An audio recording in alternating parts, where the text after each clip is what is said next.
el-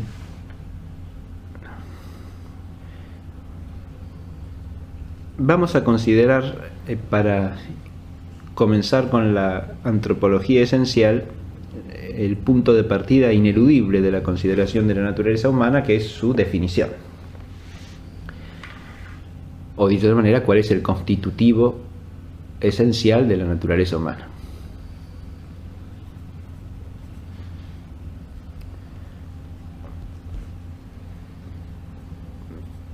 Bien, podemos empezar la consideración de ese asunto recordando una fórmula definitoria que es clásica y es la que habitualmente se usa cuando se habla del hombre como un animal racional. Esta fórmula es una fórmula que puede ser adecuada para expresar la definición, o sea, la constitución esencial de la naturaleza humana, siempre y cuando se la entienda correctamente. Pero tiene grandes desventajas desde el punto de vista terminológico, porque usa términos que se pueden malentender fácilmente.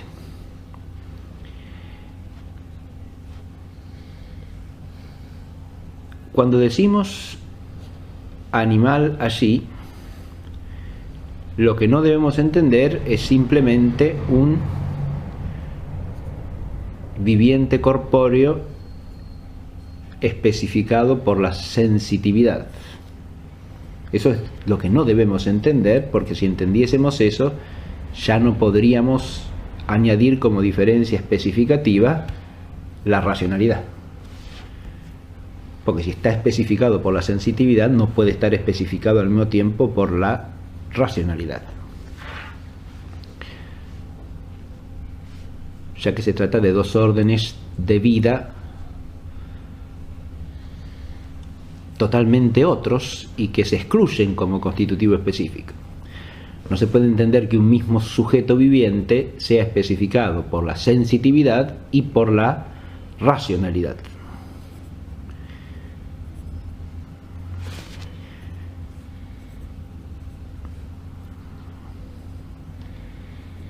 Tampoco se podría salvar la fórmula desde esa perspectiva si se dijese que la racionalidad es una especie de sensitividad, porque es precisamente lo que no es.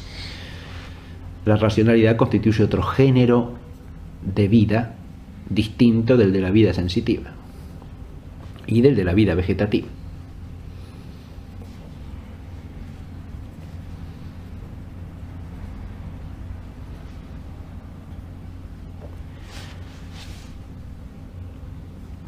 Porque aquí tocamos el otro aspecto problemático de esa fórmula, y es que racionalidad hay que entenderlo como sinónimo de espiritualidad o intelectualidad en un sentido entitativo, es decir, en cuanto al ser.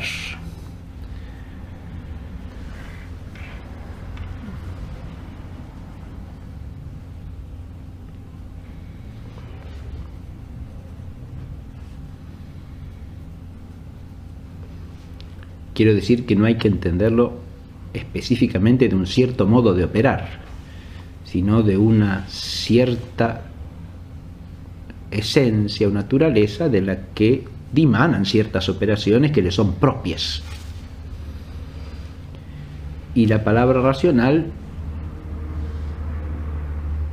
puede fácilmente tender a ser entendida como capaz de realizar tal o cual operación de la inteligencia, e incluso como un cierto tipo de inteligencia, por ejemplo la inteligencia discursiva, que es uno de los sentidos usuales en filosofía del término racional. Y no es eso lo que podemos poner como definición, porque solo no una definición que se constituya por el género próximo y la diferencia especificativa, ¿no? Porque si hablásemos de la capacidad de conocimiento discursivo, de inteligencia discursiva, tendríamos una propiedad de la inteligencia humana, pero estaríamos definiendo por la propiedad, no estaríamos definiendo por lo que especifica. Las definiciones por la propiedad, si bien se pueden usar, han de ser evitadas si se puede dar una definición por género y diferencia específica, porque es una definición más perfecta, que nos da el constitutivo de la esencia y no algo que dimana necesaria y exclusivamente de la esencia como es la propiedad. Animal racional, por lo tanto, hay que entenderlo definiendo adecuadamente los términos. Con animal, ¿qué estaríamos diciendo? Si tomásemos el término animal partiendo de una etimología razonable, le podemos hacer significar a animal un ser animado, es decir, una sustancia viviente corpórea. Si entendemos por ánima el equivalente del griego aristotélico psige, es decir, el principio formal del ser viviente, que compone con la materialidad. De modo que al decir ser animado estaríamos diciendo un viviente corpóreo. Y ese sería el género del que partiéramos, ¿no? Viviente corpóreo. Y esta es una razón de ser constitutiva del hombre. Parece que es indudable esto, ¿no? El hombre es un ser viviente corpóreo. Podemos partir de ese género. Esa condición de ser viviente corpóreo la comparte el hombre con muchos otros seres, ¿no? Es una condición genérica en un sentido amplio, aunque más que genérica podríamos decir que es analógica, porque atraviesa géneros, es decir, las sustancias vivientes vegetales, las sustancias vivientes sensitivas o animales y la sustancia viviente humana, ¿no? Pero podemos partir de esta noción como noción que haga de género. Tenemos un viviente corpóreo en el caso del hombre, y eso lo constituye esencialmente lo que es un ser viviente corpóreo. Pero lo que especifica a ese ser viviente corpóreo, a ese ser animado, ¿no? Y acá vemos la inadecuación de usar animal sin más en castellano, porque animal en castellano corriente no significa nunca esto que acabo de decir. Si partimos de este concepto, entonces ser animado, lo que nos falta es establecer la diferencia específica. Y ahora sí, podemos poner que es un ser animado, o sea, un viviente corpóreo, una sustancia viviente corpórea racional, especificada por la racionalidad. Ahora, ¿esto qué quiere decir? Dije que la palabra racional, para entenderla como la diferencia específica, hay que entenderla primero que nada aludiendo a un cierto género de vida, que es la vida que puede llamarse racional, intelectual o espiritual. Es un viviente corpóreo, está bien, pero su vitalidad corpórea, ¿por qué se especifica? Se especifica por la espiritualidad. Si racionalidad se toma en ese sentido, podemos usar la palabra racional. Es uno de los sentidos en que se usa el latín filosófico e incluso en el latín eclesiástico el término racional.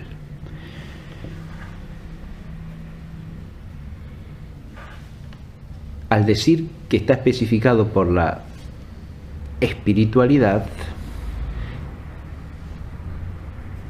estamos diciendo, sin embargo, algo que claramente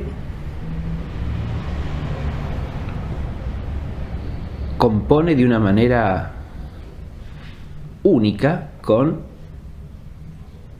el cuasigénero, es decir, con ese concepto analógico de viviente corpóreo que estamos usando. ¿Por qué? Porque en cualquiera de los otros casos de especificación tendríamos un modo de vida que se corresponde adecuadamente con la corporeidad, o dicho de otra manera, un modo de vida que no trasciende radicalmente de la materialidad. En cambio acá estamos especificando al viviente corpóreo, a la sustancia viviente corpórea, por un modo de vida que no se reduce esencialmente a la corporeidad y que la trasciende, que es la espiritualidad. Esto es lo primero que hay que repetir en la definición. Es una definición que muestra la composición de dos órdenes de ser. Y eso está bien dicho si uno dice que es una sustancia viviente corpórea espiritual o intelectual. O sea, especificada ¿por qué? Por el vivir espiritual. Prefiero la palabra espiritual en este caso porque pone más de relieve esa suerte de antítesis que hay en la naturaleza humana y que tiene que quedar expresada en la definición de algún modo. Es una antítesis que al mismo tiempo es una síntesis en la realidad.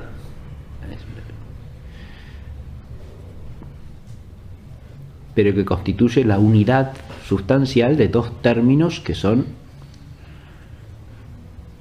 esencialmente otros el uno del otro, o sea, la corporeidad y la espiritualidad. Al decir que está especificado por la espiritualidad, no solamente estamos diciendo que tiene una vida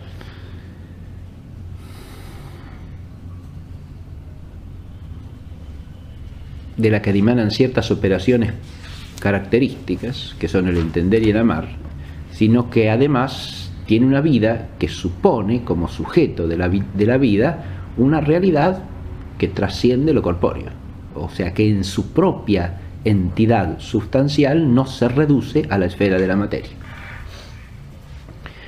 Por eso el término espiritual no ha de entenderse en un sentido ni primariamente ni meramente operativo en la definición, sino primariamente entitativo, que incluye como consecuente lo operativo.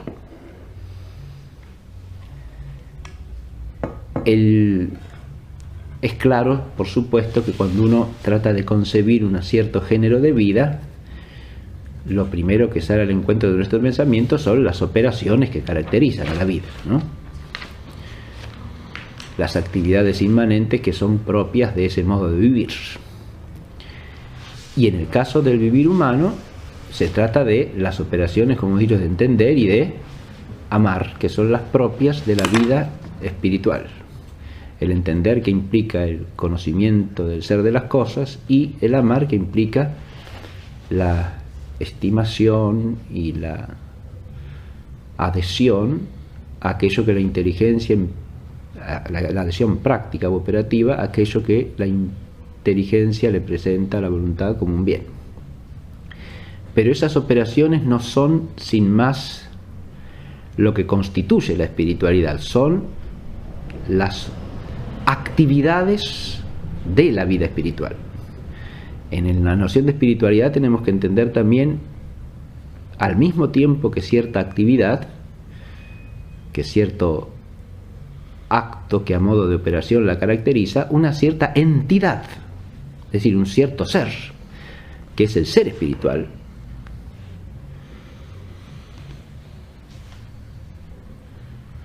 cuyo rasgo primario es la no dependencia para ser y para operar de algún modo al menos de la materia.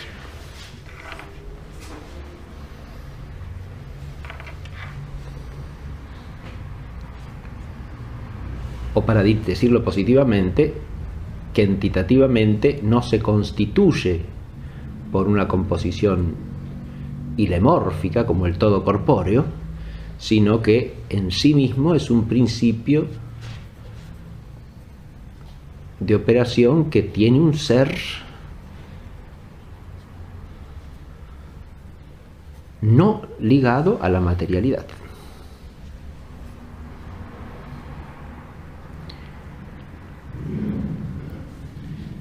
Esto no quiere decir puramente actual, porque tratándose de un ente finito, esa actualidad estará unida a cierta potencialidad, limitada por ella, ciertamente. Y habrá una composición también de esa esencia radicalmente inmaterial con el acto de ser. Pero estas son composiciones de otro orden, no la composición constitutiva de un ser corpóreo. Esta incursión primera en la definición animal racional nos muestra varias cuestiones problemáticas, pero la primera de todas es que en la definición de la naturaleza humana convergen lo que podríamos llamar la esfera de la corporeidad con la esfera de la espiritualidad. Y en esta convergencia, en esta unidad, está lo que podríamos llamar el constitutivo especificativo de la naturaleza humana, en la unidad de lo corpóreo y de lo espiritual en una única sustancialidad viviente, pero que es única complejamente, porque en ella se unen lo espiritual y lo corpóreo. Tiene un tipo de unidad sui generis, es un tipo de unidad que no se da en ninguna otra sustancia viviente corpórea. No es una unidad sustancial igual a la de cualquier otro compuesto ilemórfico, pero tampoco a la de cualquier otro compuesto ilemórfico vital.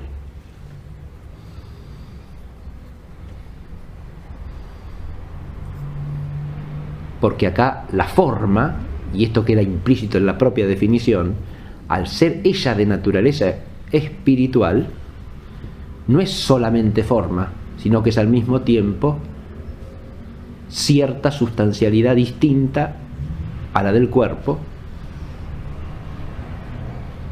y a la del todo.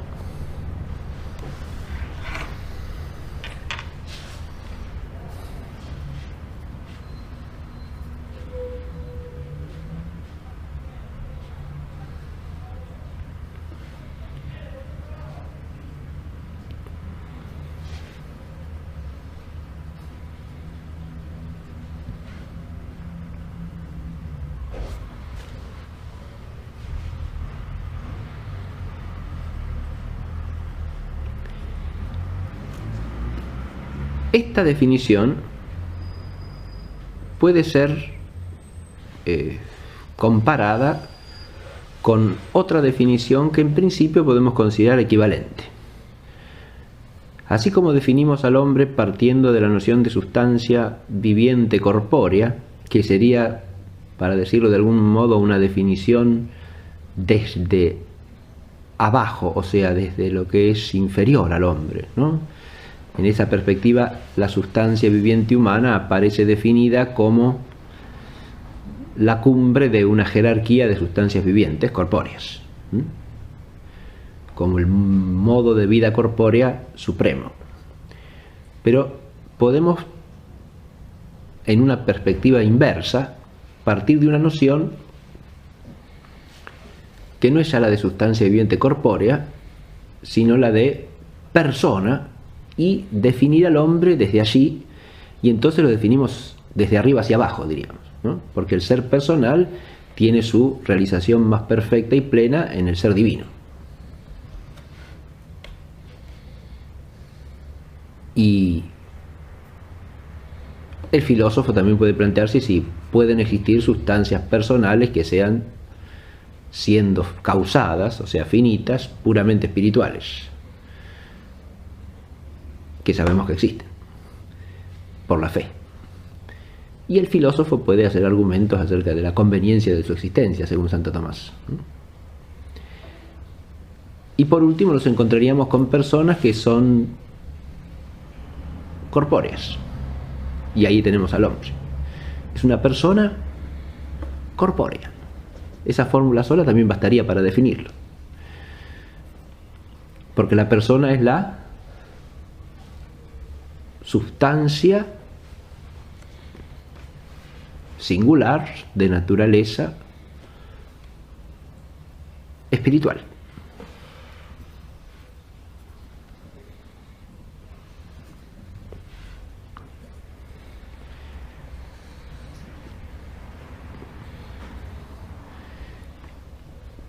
Pero a esa, o el subsistente distinto de naturaleza espiritual, ¿no?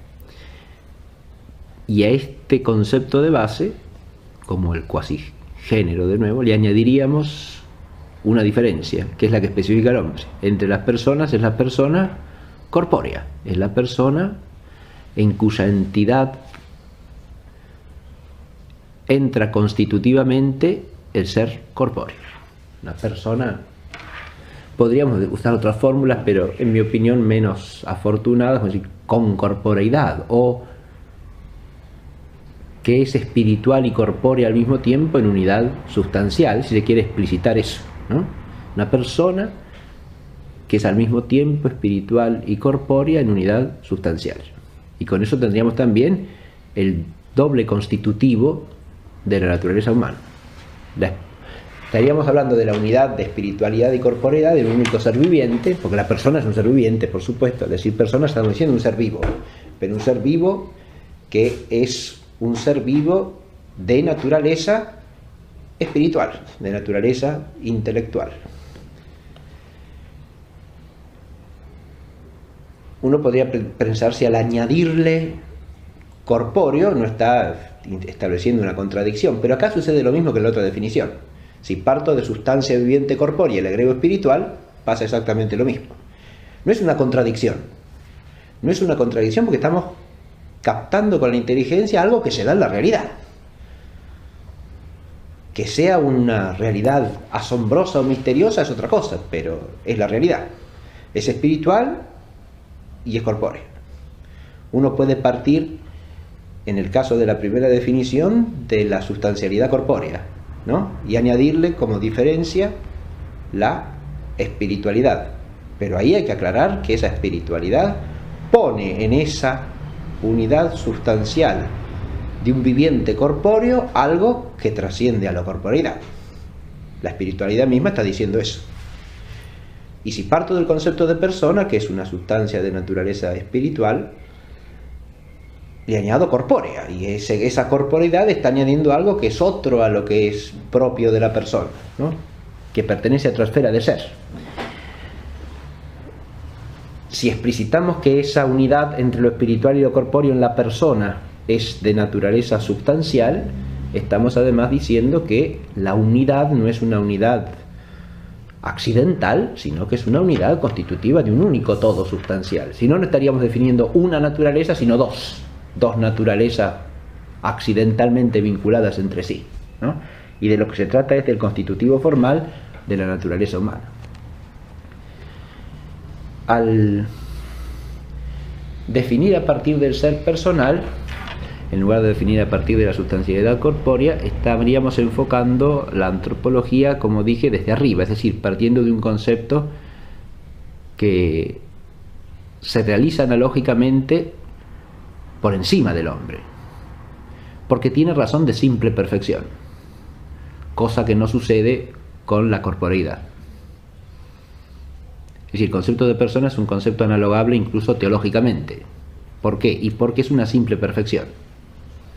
Es una perfección que puede darse de manera finita o limitada, pero también puede darse de manera infinitamente perfecta. En cambio, el ser cuerpo no. El ser cuerpo puede darse de manera finita y limitada y solo de esa manera. Porque de la constitución esencial del cuerpo se sigue su no ser una simple perfección. Porque en la razón constitutiva del cuerpo entra la materialidad. Y por lo tanto el ser cuerpo no es una simple perfección. Como si lo es el ser sustancia. En la definición primera lo que dice razón de simple perfección es la sustancialidad, pero no la corporeidad. La vida también es simple perfección, porque la vida se puede analogar hasta Dios mismo.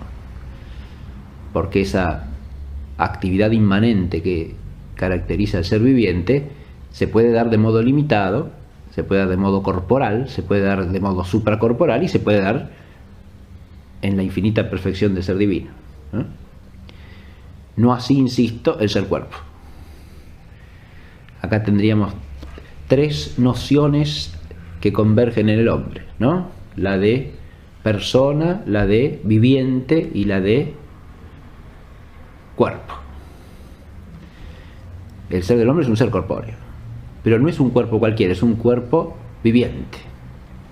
Y por eso, si hay que partir de alguna noción, no es de la de cuerpo, sino de la de sustancia viviente corpórea.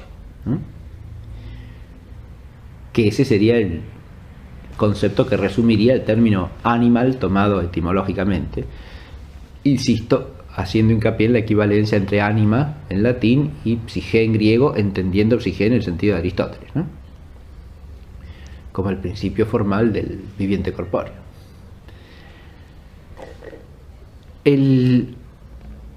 la razón de ser cuerpo en el hombre entra por la razón de cuerpo viviente. Por lo tanto, connota por un lado algo que es una simple perfección, el ser viviente, y algo que no lo es, el ser corpóreo. El hombre es un viviente corpóreo, pero es un viviente corpóreo cuya vida no se reduce al vivir corpóreo. Y ahí viene la paradoja en la que estoy queriendo hacer hincapié desde el comienzo, ¿no? Dije que al hombre le aplicamos 3 nociones, de las cuales hay 2 que dicen razón de simple perfección. Una es la de cuerpo, y esta no es una simple perfección. Otra es la de viviente, y viviente sí dice razón de simple perfección, porque el constitutivo propio de la vida se puede desprender de toda imperfección, y por eso se analoga hasta al ser divino. Pero ¿bajo qué razón de vida? Bajo la razón de vida espiritual, y acá entra el tercer concepto, que es el de persona, en el que va implícito otro concepto que sí dice razón de simple perfección en el ámbito ontológico, que es el de sustancia. Cuando hablamos de un ser humano, estamos hablando siempre de un ente sustancial. La sustancialidad dice razón de simple perfección no en cuanto sujeto de accidente, sino en cuanto en sí. O sea, en cuanto al modo de existir propio de la sustancia, que es la subsistencia. Bajo esa razón de ser dice razón de simple perfección, porque lo que es en sí, en cuanto que es en sí, encierra una razón de perfección que puede darse de modo limitado en un en sí finito, o de modo infinitamente perfecto en un en sí que es el del ser divino. Esto que estoy diciendo es para que se advierta que en la definición de la naturaleza humana, ya sea que partamos de la noción de sustancia viviente corpórea, ya sea que partamos de la noción de persona, estamos partiendo siempre de una cierta perfección simple, implícita, que es la del ser sustancial, pero con la diferencia de que en el caso del viviente corpóreo encierra una razón de simple perfección añadida, que es la de viviente, pero una que no es de simple perfección, que es la de cuerpo. Mientras que si partimos de persona, la noción de persona ella misma encierra por sí sola razón de simple perfección, porque se da de una sustancia, de un subsistente en naturaleza espiritual. Y esa noción misma se puede entender de un ente limitado o finito, como el caso del hombre, o de un puro espíritu finito, y se puede entender también de Dios. Por eso es claro que si parto de la noción de persona, parto de una noción, como decíamos, que es más elevada que la noción de hombre. En cambio, si parto de la noción de viviente corpóreo, parto de una noción que es menos elevada que la noción de hombre. Porque en el viviente corpóreo, que lo es de un modo totalmente adecuado, o sea, cuya vida brota de la corporeidad y se cierra en ella, tenemos una razón esencial que no es analogable a la simple perfección. No solo en la corporeidad, sino en el modo de vida, que es una vida corpórea. Es una vida ligada a la corporeidad, a la materialidad, necesariamente. Y en cuanto que tal, en cuanto que ligada esencialmente a la materialidad, no analogable por encima del mundo material.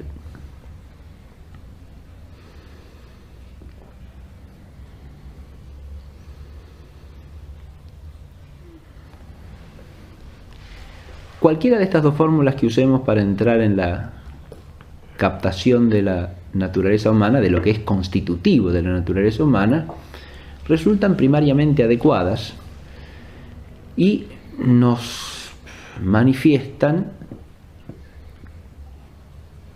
al mismo tiempo que la clara convergencia en el hombre de 2 órdenes de ser que se unen en una síntesis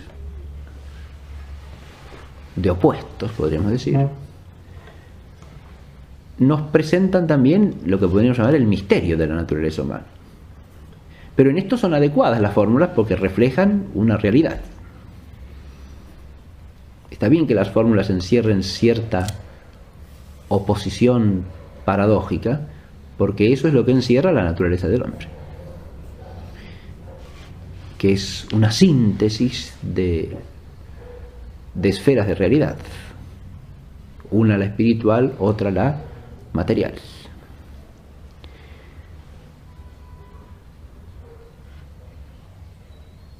Es a lo que alude aquella idea que circula en la antigüedad griega clásica del hombre como un microcosmos, es decir, como una especie de resumen del universo, del orden del universo, que está de alguna manera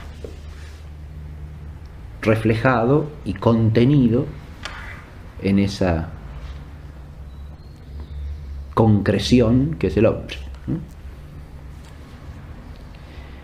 Es una manera de ver al hombre que después será retomada más tarde ya por autores cristianos para usarla como un análogo de una síntesis ya superior y sobrenatural, que es el misterio de Jesucristo como unión de la naturaleza humana y la divina, o sea, de la creación y del creador. Es lo que hace, por ejemplo, Nicolás de Cusa, ¿no? Es una perspectiva interesante, pero que ya trasciende la visión del filósofo, ¿no? En la visión del filósofo lo que sí se puede advertir es que en el hombre de alguna manera se resume el universo según su complejidad, ¿no? En el hombre se da el ser corporal, se da el ser vegetativo, se da el ser sensitivo, se da el ser espiritual y por lo tanto se da el ser persona. Pero todo eso se da en una única naturaleza, es decir, en una unidad esencial. Esto es algo en lo que hay que insistir. Estamos definiendo una naturaleza, que es la naturaleza humana, ¿no? Estamos tratando de entender qué es lo que la constituye esencialmente. Y acá viene un problema. Si estas dos definiciones se pueden tomar como equivalentes, ¿cuál es el género y cuál es la diferencia? Da lo mismo, porque de ordinario no se puede hacer eso. Porque el género y la diferencia de ordinario son dos razones de ser, de las cuales una es superior y otra es inferior, y no cabe invertirlas de ninguna manera. Si yo tengo que definir lo que es un triángulo, no puedo empezar la definición de cualquier manera, ¿no? Si defino que es una porción acotada de plano, bueno, sí, hay muchísimas porciones acotadas de plano, pero es un triángulo si lo que la acota es una poligonal de 3 lados, ¿no? Cerrada. Si no, no es un triángulo. Es un polígono de 3 lados. Pero no puedo empezar de cualquier manera la definición. Lo que se toma como razón genérica de ordinario es una noción superior a la otra en una misma línea de nociones, ¿no? Y por eso mismo no se pueden tomar en un sentido o en el otro sentido. Cuando yo digo que es un polígono, estoy tomando una noción genérica, obviamente. Y si digo que tiene 3 lados, estoy dando una especificación, ¿no? Distinta se dijese que tiene 4 lados o si digo que tiene 5 lados. ¿Por qué en el hombre puedo definir partiendo de un lado o partiendo del otro? Eso está implícitamente explicado en lo que he dicho hasta aquí. Se puede responder con facilidad. Porque precisamente en el hombre tenemos la convergencia de 2 líneas de razones que no se incluyen la una en la otra.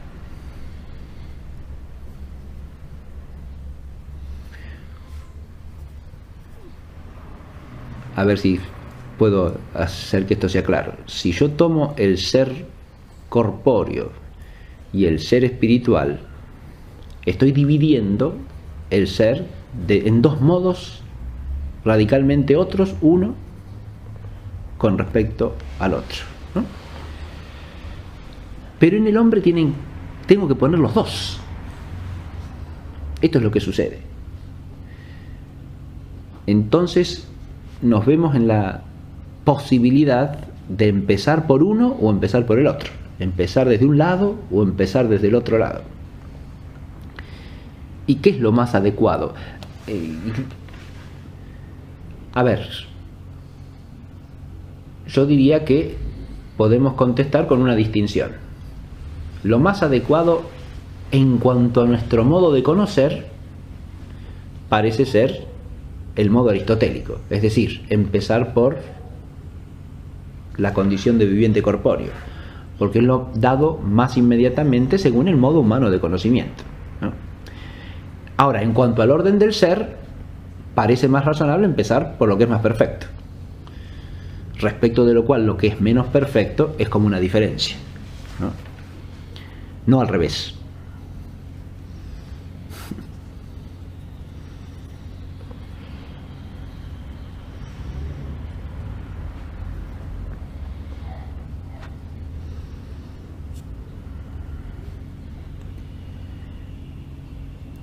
Y esto último que digo me parece evidente en cuanto que si uno tiene que decir qué es el hombre, es más correcto decir que el hombre es una persona que decir que el hombre es un cuerpo.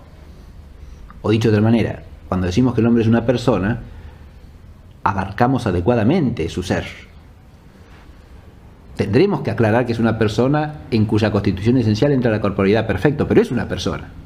En cambio, si digo que el hombre es un cuerpo, estoy diciendo algo que choca hasta el modo común de hablar, ¿no? Porque si digo que algo es un cuerpo, ni siquiera digo en el lenguaje usual que algo es un ser viviente, por ejemplo, ¿no? Ya si es un ser viviente es más que un cuerpo, aunque su modo de vida sea material y esté ligado a la materialidad de modo necesario y esencial.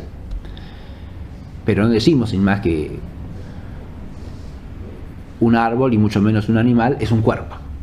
Es un ser corpóreo, pero no un cuerpo.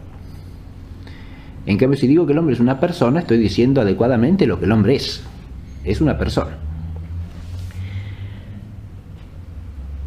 Más aún, el ser persona en nuestro modo de pensar latino, porque si hablamos en castellano en el fondo hablamos según el modo de pensar latino, el ser persona es lo que tipifica al hombre entre todos los seres del mundo de la experiencia. Acá también podemos advertir una cosa que es interesante desde el punto de vista de nuestro modo de conocer. Es cierto que la perspectiva aristotélica se podría sostener que es la más adecuada según el modo del conocimiento humano, pero sin perder de vista que el hombre, que se conoce a sí mismo como una realidad que es parte de toda la realidad, también se conoce a sí mismo con una experiencia de su propio vivir que lo lleva a distinguir su vivir de cualquier otro. Eso es lo que expresa la palabra latina persona, en su sentido más antiguo. Esa subjetividad moral que tiene el hombre y que solamente tiene el hombre. El hecho de ser un sujeto responsable de sus actos en el orden moral y en el orden jurídico, lo cual está presuponiendo la realidad de la vida espiritual, si uno lo analiza filosóficamente. Y a eso está apuntando, y eso es lo que connota primariamente el término persona. De manera que, si empezamos la definición por el ser persona, desde el punto de vista del orden del ser, por lo menos, esa definición es más satisfactoria. Pero además tiene otra ventaja. En la constitución esencial de la naturaleza humana, si empezamos a definirla por el ser persona, aparece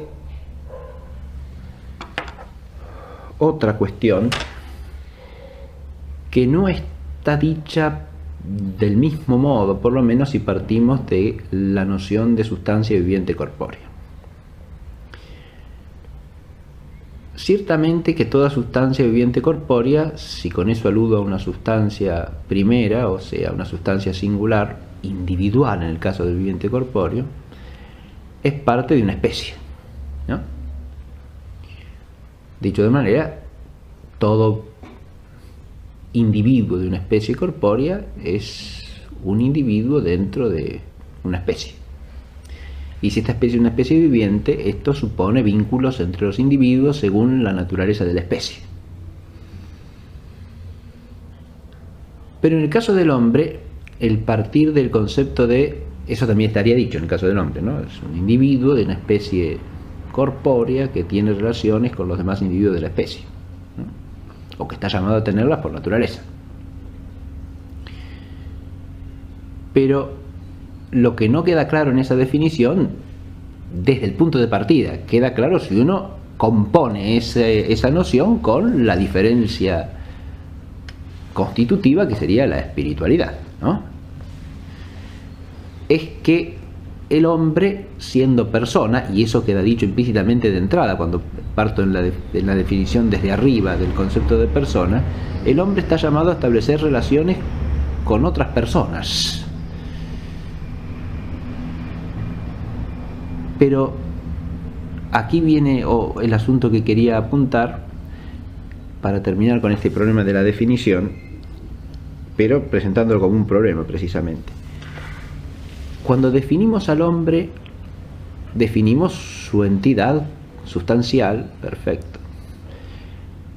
Pero en esa definición tiene que estar por lo menos implícita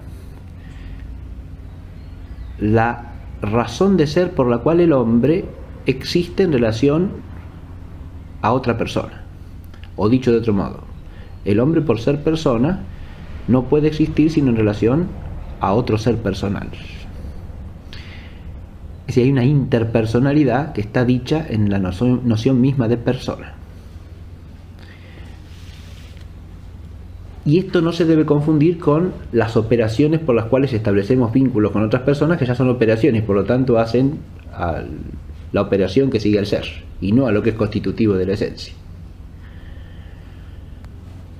Acá el problema sería este: ¿cómo entendemos en la noción misma de la definición del hombre, de la naturaleza humana, que esa naturaleza, en cuanto subsistente en cada persona, en cada individuo que es persona, porque en el hombre el ser individual y el ser personal son inseparables precisamente,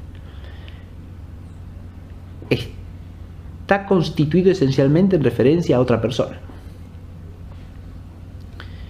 Es fácil empezar a entender eso si uno advierte metafísicamente que el ser de la persona finita,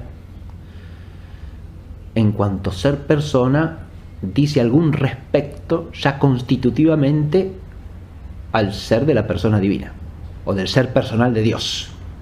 ¿Qué quiero decir con esto? Toda sustancia, en cuanto que sustancia, es un en sí, pero el en sí de la persona es un en sí que tiene un modo de ser propio. Acá la metafísica desarrolla una cuestión muy complicada, que es la de el constitutivo formal del ser persona, es decir, persona en sentido metafísico, hipóstasis en griego, ¿no? Pero ese constitutivo formal de la persona en realidad es relevante aún metafísicamente en cuanto que se refiere a un subsistente de naturaleza espiritual. Ahora, ¿qué es lo que constituye a la persona como subsistente en cuanto a perfección sobreañadida al ser sustancia? Por eso estamos definiendo el ser sustancial del hombre, está bien, pero el ser sustancial del hombre es un ser personal. Y ese ser personal implica, o por lo menos parece implicar en mi entender, una relación constitutiva con el ser divino, que es propia de la persona y es lo que le hace ser persona. Con esto lo que quiero decir es lo siguiente, voy a tratar de aclararlo con una analogía metafísica, que por serlo no es muy fácil de captar, pero es la única a la que se puede recurrir. Todo ente finito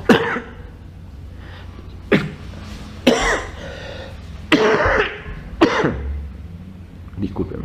Estoy cortado, bueno, sí. ¿Sí? Sí, ¿Lo corta usted? Yo editamos. Bueno, la edición. Todo ser finito, por ser causado, tiene una relación real a la causa primera, que no es ni una relación predicamental ni una relación trascendental, o sea, no es una relación que sea accidente en su ser sustancial, ni es una relación que sea constitutiva de su propia esencia por composición de partes.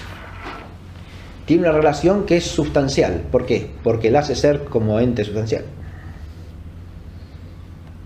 Es la relación de ser causado, de ser causado en el ser. ¿Ese ser causado en el ser es una relación real para todo ente finito o no? Y por supuesto, si no, no existiría. De hecho, es la relación real a partir de la cual existe. Porque es la relación por la que recibe el acto de ser, en su esencia singularizada. Eso se da en toda sustancia. O sea, toda sustancia contiene, mejor que contiene, es entitativamente cierta relación, vista en la raíz de su existir, porque no tiene el acto de ser de suyo, lo tiene en cuanto recibido, y en cuanto que lo recibe, se establece una relación real entre esa sustancia finita causada y la causa que la hace existir. En este sentido, la noción de relación es inseparable de la noción de sustancia finita.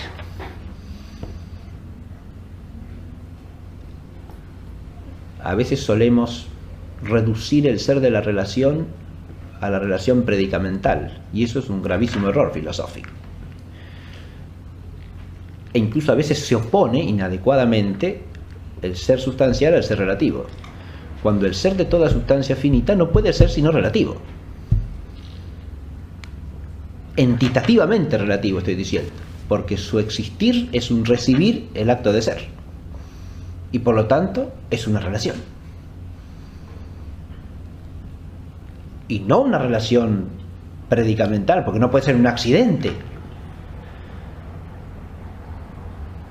de la sustancia. Es la relación por la cual la sustancia existe como sustancia. Eso no puede ser nunca un accidente en la sustancia, porque es el signo de ser incluso anterior a la sustancia misma. Es lo que la hace existir. Es por esa relación que existe. Existe en cuanto que recibe el acto de ser, es conservada en el acto de ser y es premovida en todas sus operaciones naturales.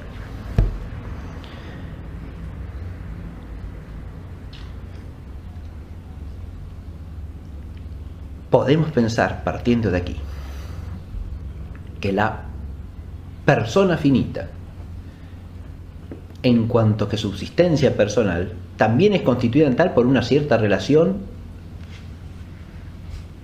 al ser de la causa primera. Una relación por la cual no solo existe, sino que además existe como persona. Esto es nada más que una opinión filosófica posible. Una relación por la cual existe como persona. No es, lo que estoy diciendo no es la opinión de Capriolo, que identifica el constitutivo formal de la persona, o sea, la subsistencia, con el acto de ser. No estoy diciendo eso. Estoy diciendo que hay otra relación unida a la relación que constituye la recepción del acto de ser, otra relación por la cual esa sustancia es una sustancia personal, es decir, una sustancia de naturaleza espiritual subsistente. Pero subsiste en cuanto que está clausurada para ser asumida por cualquier otro ente sustancial por una relación que la personaliza. Y esa relación no puede ser sino a la causa primera personal que lo hace existir y existir como persona. Con esto lo que estoy diciendo es que al decir que es persona, si analizamos metafísicamente el concepto de persona, tenemos también un punto de partida para entender la interpersonalidad constitutiva del hombre, porque en ese estar en relación con la persona que lo hace ser persona está constituido también en relación, ahora de alguna manera podríamos llamarla trascendental, a relacionarse con otras personas de su misma naturaleza. ¿Está claro? De manera que no puede existir sino coexistiendo.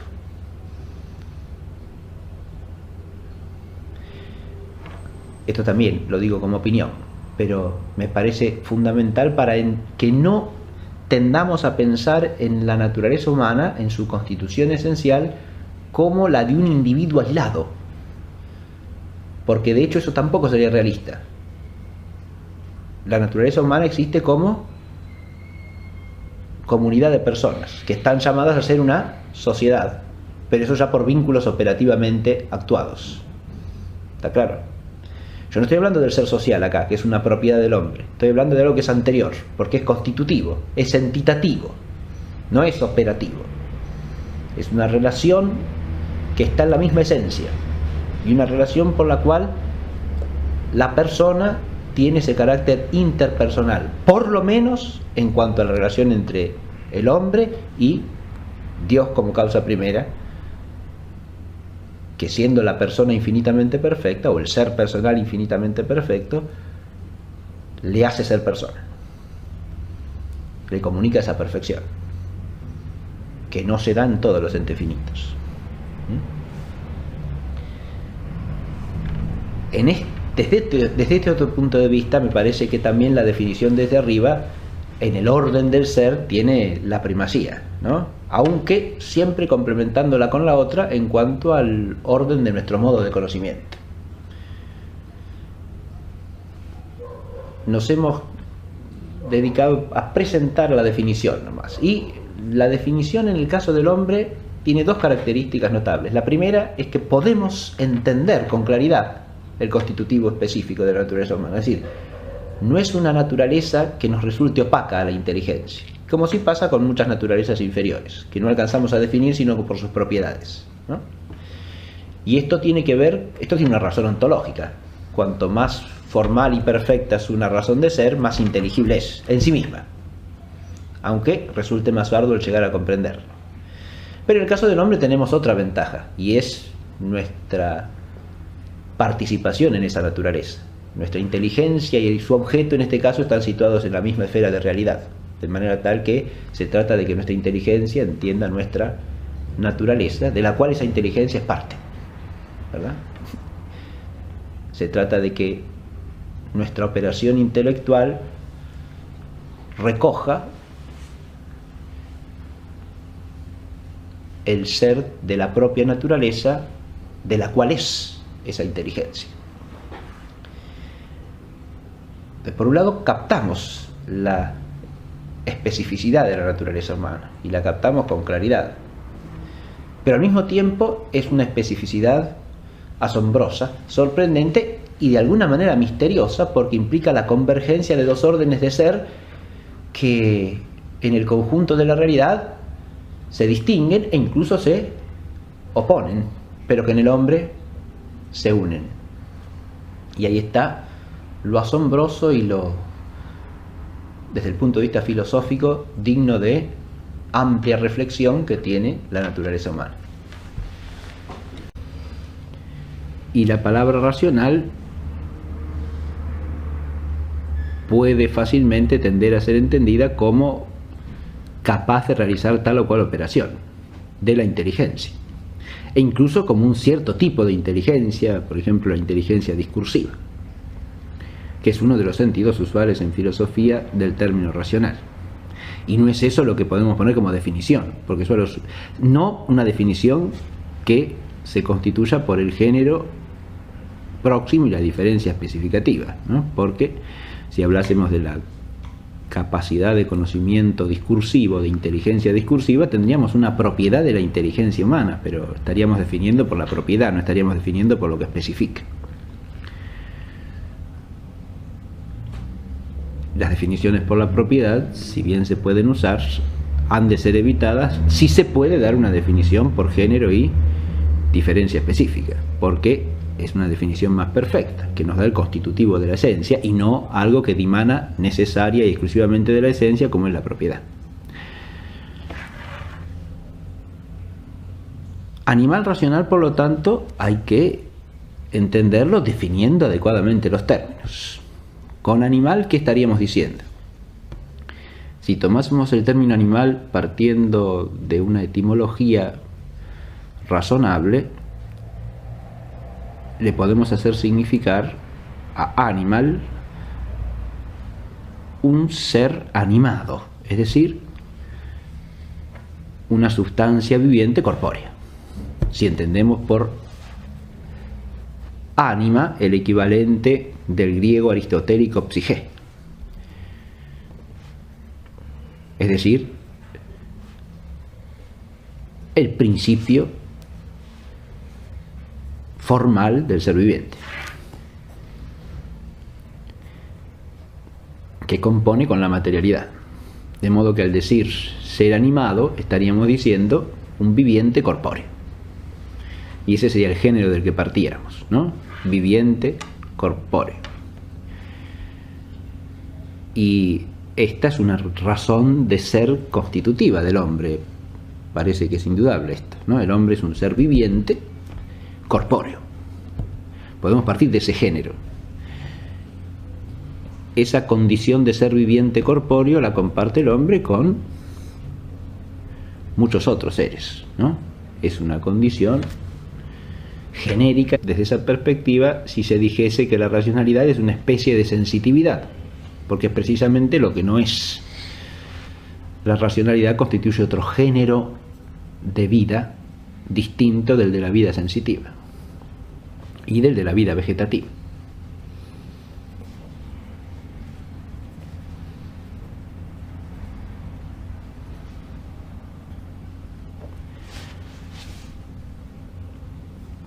Porque aquí tocamos el otro aspecto problemático de esa fórmula, y es que racionalidad hay que entenderlo como sinónimo de espiritualidad o intelectualidad en un sentido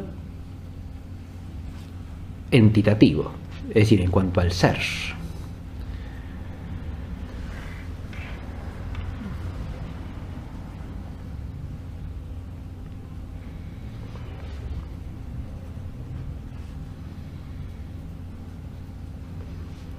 Quiero decir que no hay que entenderlo específicamente de un cierto modo de operar, sino de una cierta esencia o naturaleza de la que dimanan ciertas operaciones que le son propias, que usa términos que se pueden malentender fácilmente.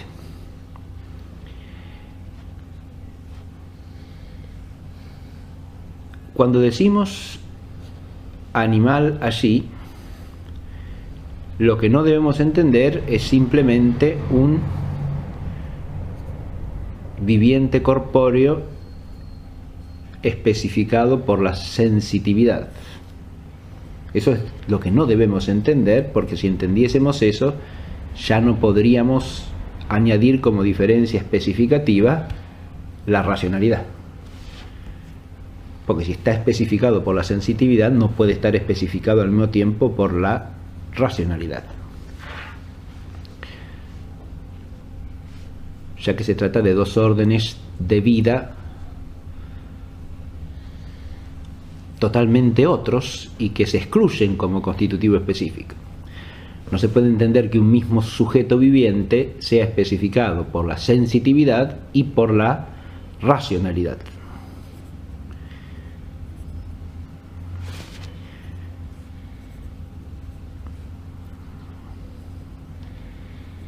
Tampoco se podría salvar la fórmula desde ese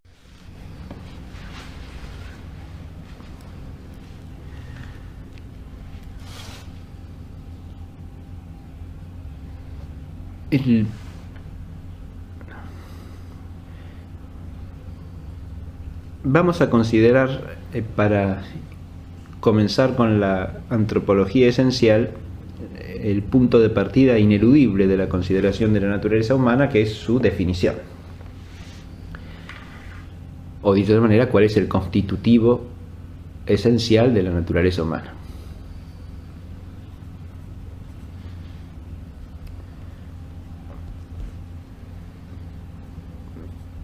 Bien, podemos empezar la consideración de ese asunto recordando una fórmula definitoria que es clásica y es la que habitualmente se usa cuando se habla del hombre como un animal racional. esta fórmula es una fórmula que puede ser adecuada para expresar la definición, o sea, la constitución esencial de la naturaleza humana, siempre y cuando se la entienda correctamente. Pero tiene grandes desventajas desde el punto de vista terminológico,